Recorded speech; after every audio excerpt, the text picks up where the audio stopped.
मृत्यु एक ऐसा सत्य जिससे कोई भी जीव कभी बच नहीं पाया। राजा हो या रंक, अमीर हो या गरीब, हर किसी को एक दिन इस संसार को छोड़ना ही पड़ता है। लेकिन प्रश्न ये है, क्या मृत्यु ही सब कुछ है?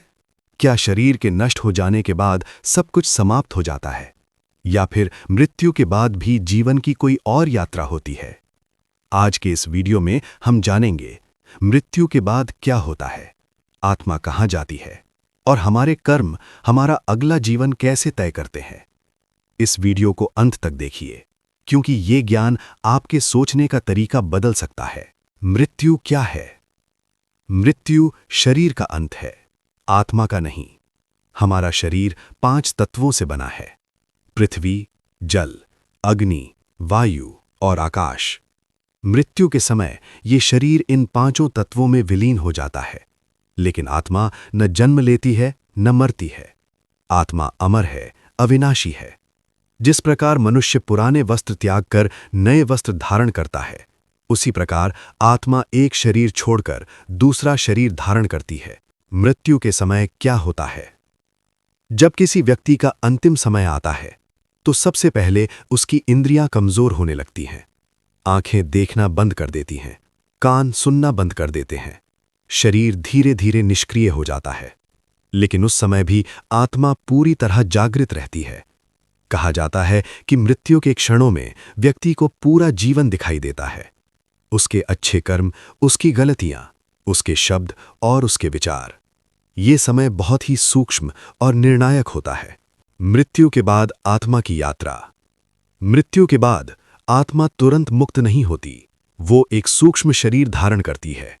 इसे सूक्ष्म शरीर या प्रेत अवस्था कहा जाता है। इस अवस्था में आत्मा अपने कर्मों के अनुसार अलग अलग मार्गों पर जाती है।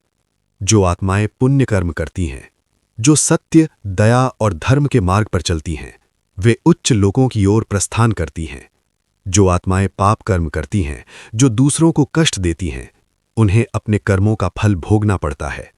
और जिन आत्माओं की इच्छाएं अधूरी रह जाती हैं, वे कुछ समय तक पृथ्वी लोक के समीप भटकती रहती हैं। कर्म का नियम। इस सृष्टि का सबसे बड़ा नियम है कर्म का नियम। जो जैसा करता है उसे वैसा ही फल मिलता है। ये नियम किसी से पक्षपात नहीं करता। अच्छे कर्म सुख का कारण बनते हैं और बुरे कर्म दुख का। मृत्यु के बाद आत्मा को उसके कर्मों का पूरा लेखा दिखाया जाता है और उसी के आधार पर यह तय होता है कि आत्मा को अगला जीवन कैसा मिलेगा। पुनर्जन्म का रहस्य। जब आत्मा अपने कर्मों का फल भोग लेती है, तो उसे पुनः जन्म लेना पड़ता है। ये जन्म मनुष्य का हो सकता है, पशु का हो सकता है या किसी अन्य योनि का। पुनर्जन्म का एक ही उद्देश्य है, आत्मा की शुद्धि। जब तक आत्मा अज्ञान, अहंकार और वासनाओं से मुक्त नहीं होती, तब तक जन्म और मृत्यु का ये चक्र चलता रहता है। मोक्ष क्या है? मोक्ष का अर्थ है जन्म और मृत्यु से मुक्ति। जब आत्मा अपने वास्तविक स्वरूप को पहचान लेती है, जब वो सभी कर्म बंधनों से मुक्त हो जाती है, तब उसे मोक्ष प्राप्त होता है। मोक्ष ही जीवन का अंतिम लक्ष्य है। उपसंहार। मृत्यु डरने की चीज नहीं है, ये एक नई यात्रा है। यदि हम इस जीवन में सच्चे और अच्छे कर्म करते हैं, तो मृत्यु के बाद की यात्रा भी शांत और सुंदर होती है।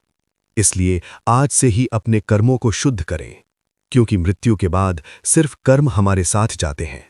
अगर आपको ये वीडियो पसंद आया हो तो इसे लाइक करें, शेयर करें और ऐसे ही ज्ञानवर्धक वीडियो के लिए हमारे चैनल को सब्सक्राइब करें।